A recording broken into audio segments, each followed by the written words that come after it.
Organized crime is still a kind of business. Flow of cocaine from production to distribution. Vice presidents only have as much authority as the president gives them and as the president's staff. So when she stepped into the White House for the first time, she was the only one with some framework for how the world actually worked. But we can pick some best lessons from what some other countries have done and adapted to our situation. I mean,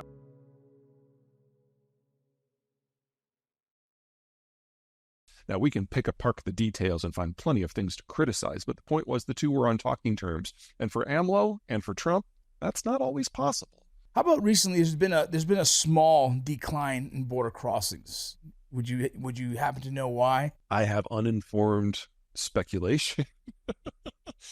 Just before an election, a lot of people are going to wait to see who's going to win, and if they think it's going to be somebody who's more likely to do an amnesty, they're going to wait.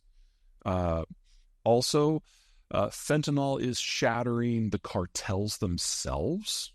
It's not just law enforcement; it's any sort of authority. Well, if you have this multi-continental flow of cocaine from production to distribution, that's a lot of work to build and maintain.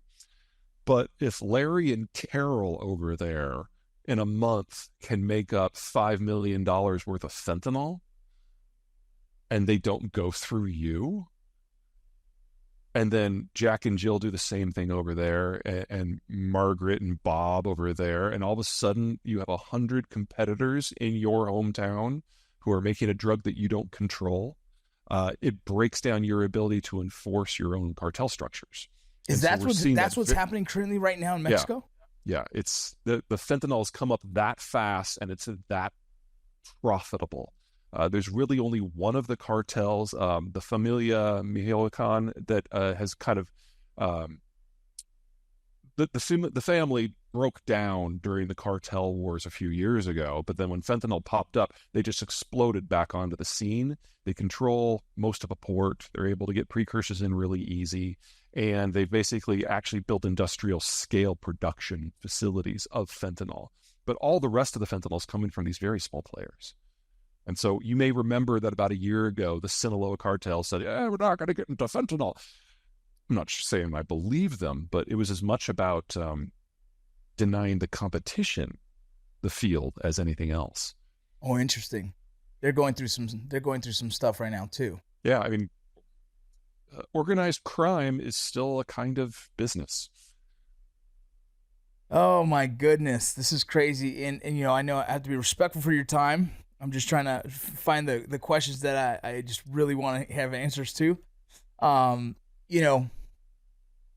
Harris, in recent interviews, they asked what would she change, and she really hasn't mentioned much about the border change, and that becomes a bit of a concern for me.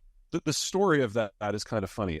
Vice presidents only have as much authority as the president gives them and as the president's staff gives them. And so in the last 30 years, we've only had one VP, Dick Cheney, where the president forced his staff to elevate the VP to a position of policymaking. So when Biden came in and he was talking about himself being a transitional figure, Harris was there as the potential heir apparent. And so she was at his right hand in every press conference, in every meeting. And after about 6 months, Joe Biden's staff got kind of pissed off because they wanted to be the heir apparent. So they convinced Joe Biden to send her to the border to take care of that, knowing that she would fail, because without congressional action, it's not a solvable problem. And so she went there, she failed, like they hoped that she would, and then we didn't hear from her for 2.5 years. It's so crazy. Yeah. So I don't know. Personally, right now, it's kind of hard to understand what's going to happen with this border depending on who's elected. If Kamala Harris, is she going to implement something new that hopefully slows that? We don't know that, right? Because she also hasn't spoke on that.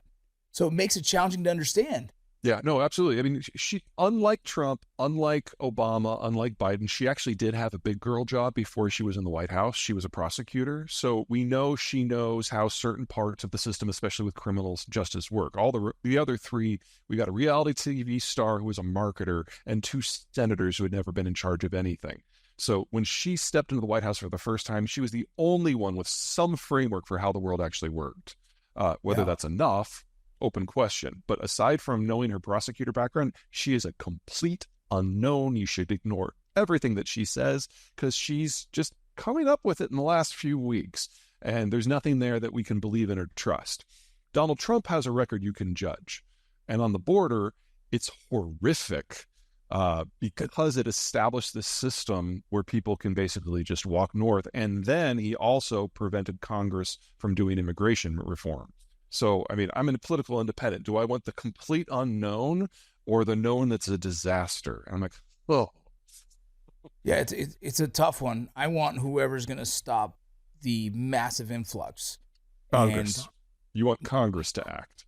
I want Congress to act. Yes. Wouldn't that be Let nice? me ask you this.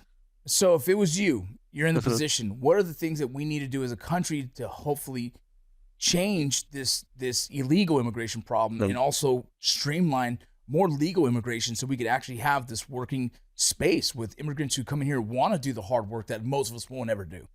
We can pick some best lessons from what some other countries have done and adapt it to our situation. I mean, ours from a law enforcement situation is more of a challenge than most countries just because the border is so large and our population is so large. So you don't want to pick up a carbon copy and drop it in. But step one, you have to make sure that most of the migrants, if not all of the migrants, want to cooperate with the system. And having a relatively open border where everybody gets registered and permitted is very important to that process. These people aren't coming here for the most part to cause trouble. They're coming here because there's rule of law here. There isn't back home. There are job opportunities here. There aren't back home. Those are the two things they want.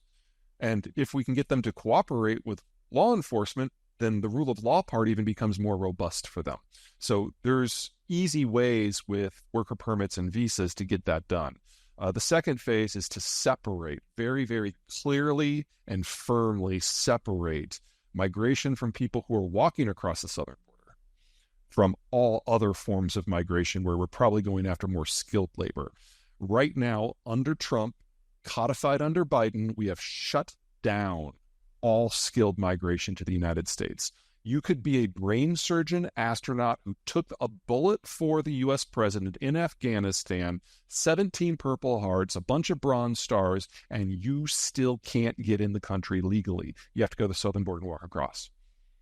And so by disincentivizing the people that we say we want, we've basically shattered the capacity of law enforcement to even try.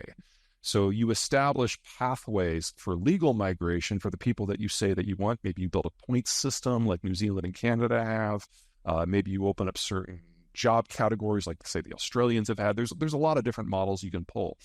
But you encourage the people who have the means and have the skills to come in on a plane and register at the ports rather than walking in with the masses. If you can split those apart, then you can have a dual system that plays to the strengths, the weaknesses, and the characteristics of each flow. There's no way to do that without Congress. A lot of people I talk to